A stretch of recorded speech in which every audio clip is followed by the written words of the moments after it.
One of the reasons that I love Mark's gospel is because it paints pictures. Mark, if you just read your way through Mark's gospels, to me, it's just like a series of pictures painted in just a few verses.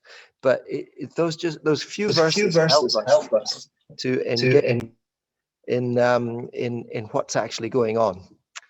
So last week we learned from Jesus about praying. And we learned that Jesus prayed continuously, or everything he did prayerfully. This week, we're focusing on the importance of having those special times of prayer, those times when it's just you on your own with God, having quality time together, even when you're really busy. So Janet Philp's is going to read from Mark's Gospel for us.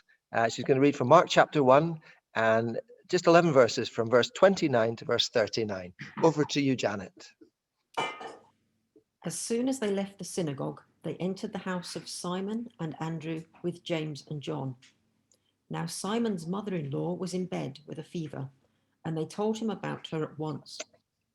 He came and he took her by the hand and lifted her up.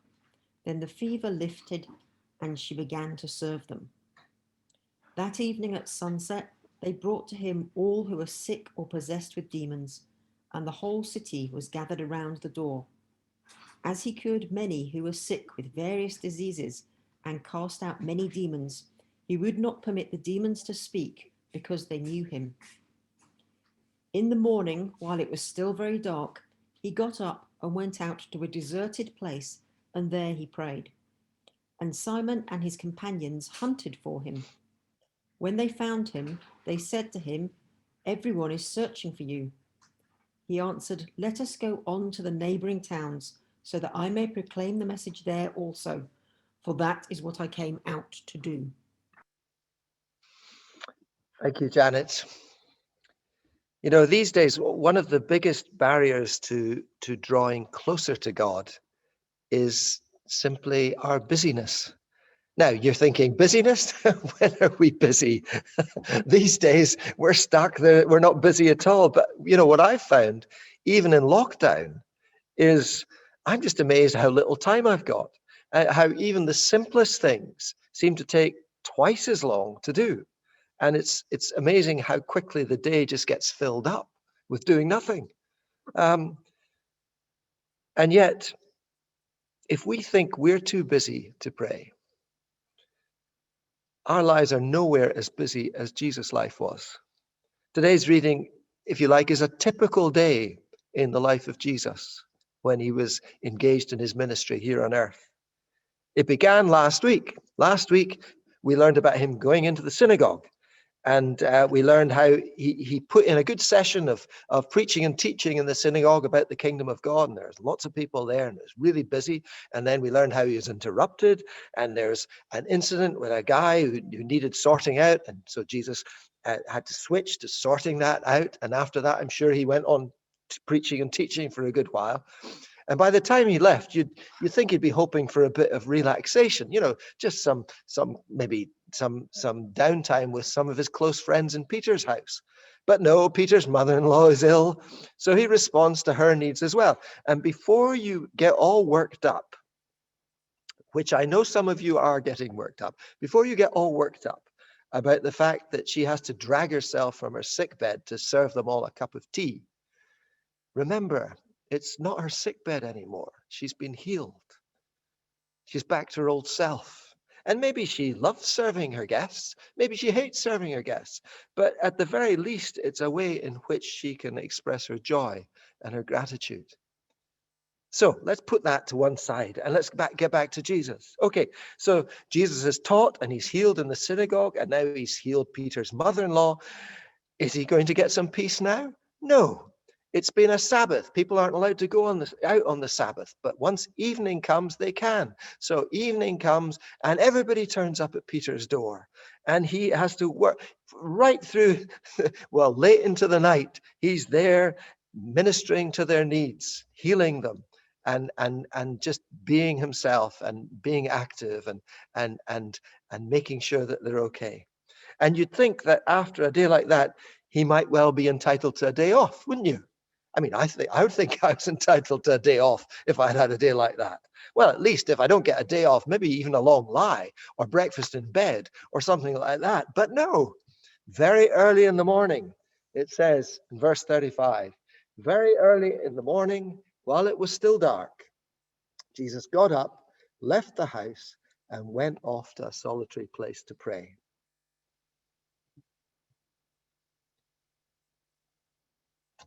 And remember, this is just an ordinary day for Jesus. But I'm struck by what he fills it with. There's the sort of outward teaching and ministry and healing time. There's the time with his friends, the inward time, but there's also the upward time, alone with his Father in prayer. And in fact, that seems to be how every day begins with him, alone with his Father in prayer. We're told in the very next verse that his disciples soon come looking for him. Everyone is looking for you, they say. And to me, there's a sort of hint of accusation in those words. Everybody's looking for you. Where have you been? Why have you been spending your time alone in prayer when there is so much to be done? And yes, of course, there's always so much to be done, because we live in a world full of needy people, full of desperately needy people. And there's always so much to be done. But Jesus, he's not sloping off here. He's not on a skive. He's not going off to pray on his own just because he fancies it or just because he wants to.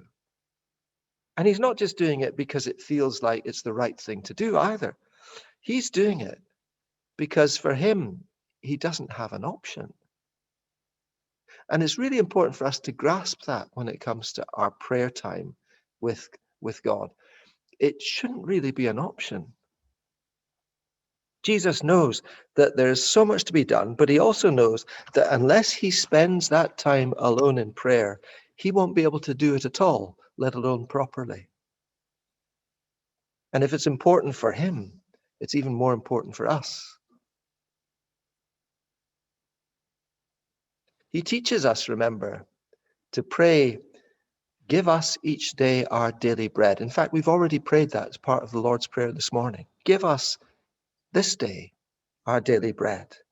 And then he describes himself in John's Gospel as the bread of life. I think that's deliberate. His prayer time is his time when he is spiritually nourished, he is spiritually fed, where he is restored, when he is renewed, when he is recharged and ready for the day to come. And just as you can't have your daily bread unless you actually make time to sit down and eat it, so you can't have your daily spiritual nourishment unless you make time to sit down and receive it. But Jesus' time alone with his Father, these times are not just important for his own spiritual well-being. They're important because away from the busyness and the bustle, his Father can speak to him and can share with him the bigger picture. He can share with him what lies ahead, what the things are he should be focusing on, what the changes, the plans might be. You know, he can actually come back with an understanding of where he's going in terms of the day. We see this happening in this passage. Everybody's looking for you. That phrase could have an element of accusation in it, but it could also have an element of excitement. Everybody's looking for you. Things are really taking off. It's time to build on this. You could really make a name for yourself now, Jesus. You could really be a big name in the history of our country. You could really change things. You could be really, really successful. No, says Jesus. That's not the plan. It's time for us to move on. And I can imagine the disbelief in Peter's face. Move on? Just when things are going so well, you must be joking. But no.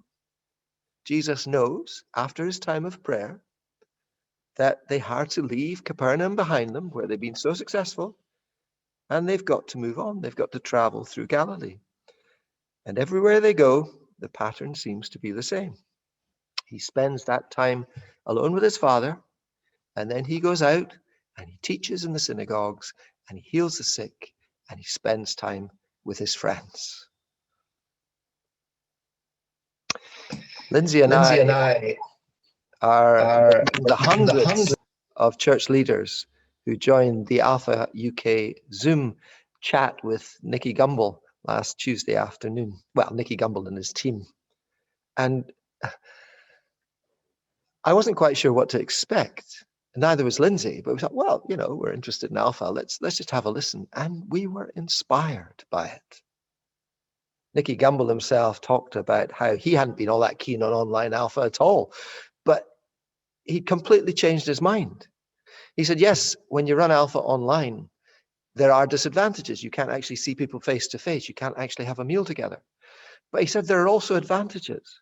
They discovered that the numbers of people attending their online Alpha were far more and far more consistent because it's so much easier to attend. You don't have to get somewhere. You don't have to get to know people all that well before you join them. If you don't like it, you just close the laptop. And they found and are finding that that the attendance is much more consistent and far fewer people drop out. Anyway, that's not to do with today. We're actually, as a result of that, planning to run an online Alpha course. And we're planning to start in the beginning of February on a Wednesday night. So if you're interested, please get in touch with me. We'll send you the link. We'll be doing it on Zoom and we'll see how we go. And Chris will say a bit more about that later on. But regarding today's theme, something Nicky Gumbel said jumped out at me. Someone asked the question, okay, so you run a really good online Alpha course. What do you do after it?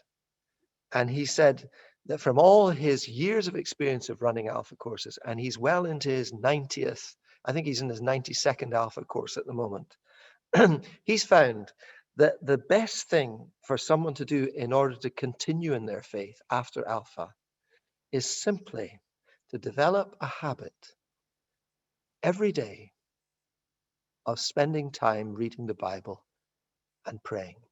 Simple as that.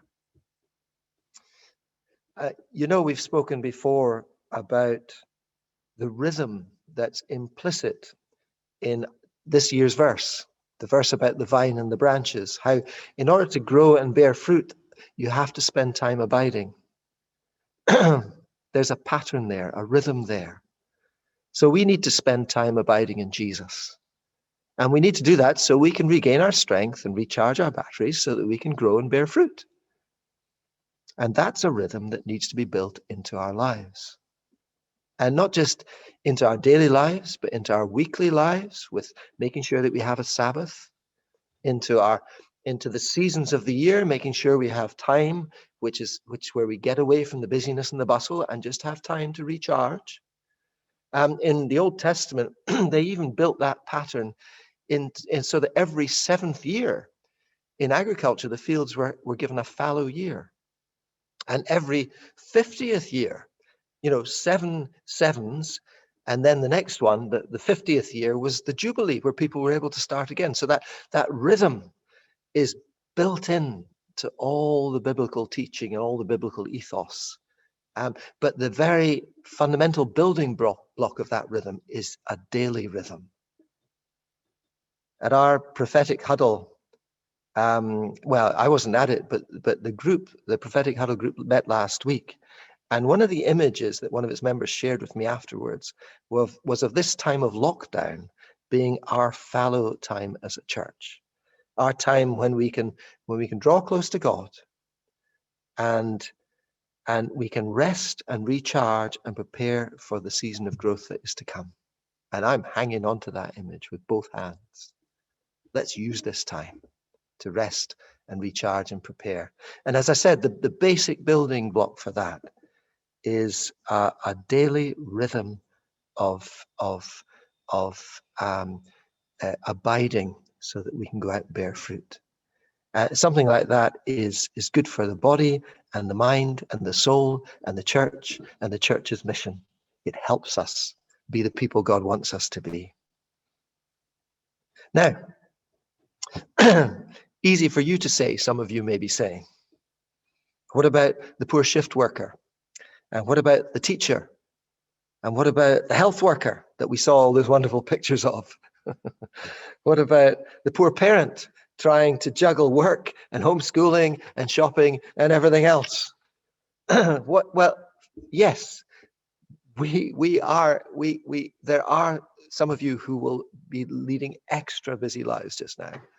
The best advice I can give you is very simple.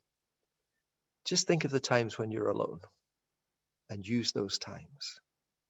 It may be when you're in the shower. It may be when you're walking or cycling or getting the bus to work, if you are able to do that these days. It may be the first thing in the morning or last thing at night. It may be when you're doing your daily exercise or you're out for your run. I mean, there's no reason why you can't combine physical exercise with spiritual exercise. But the key thing is, look for the times when you're alone. Lindsay, we were talking about this, I think it was yesterday. Was it yesterday? And she talked about the fact she's found that it doesn't matter how busy she is. There's such a thing as God's time. However short the time may seem to be, if God's involved, he has the ability to stretch it so that you have just as much time as you need to spend with him. So there's a thought for you if you're really busy, but it might not be busyness you're struggling with. You might just be too exhausted or too run down or too spiritually dry or too fed up or too low on energy. Maybe the last thing you want to hear someone say to you right now is, well, you should be spending more time in prayer. All I can do is share my own experience. When I get that feeling myself of being, a bit spiritually dry, a bit fed up, a bit low on energy, which is more often than you think. To me, when I stop and think, it's a clear sign that I've lost my daily rhythm. And maybe that's how you're feeling yourself this morning. If so, could I invite you? In fact, could I invite all of you to join me for the next 5 minutes to be alone with God, which means a time of silence and listening. It means staying in the moment, not getting distracted. It means staying focused. But Ewan's going to play for us a song which I find really helps me engage with God's presence. It's just a well-known verse that Jesus spoke. It's going to be repeated 7 or 8 times. So, you really need to get in the moment and stay there. But as you listen to these words being sung, could I encourage you to close your eyes and maybe try and imagine that you have found your favorite place where you like to be alone. And it might be in the garden, or it might be on a mountaintop, or it might be, I don't know. Every one of us, I'm sure, has a favorite place where we like to be alone. So just close your eyes and imagine you're there and listen and ask God to speak into your life. Ewan, if you could play that song now, thanks.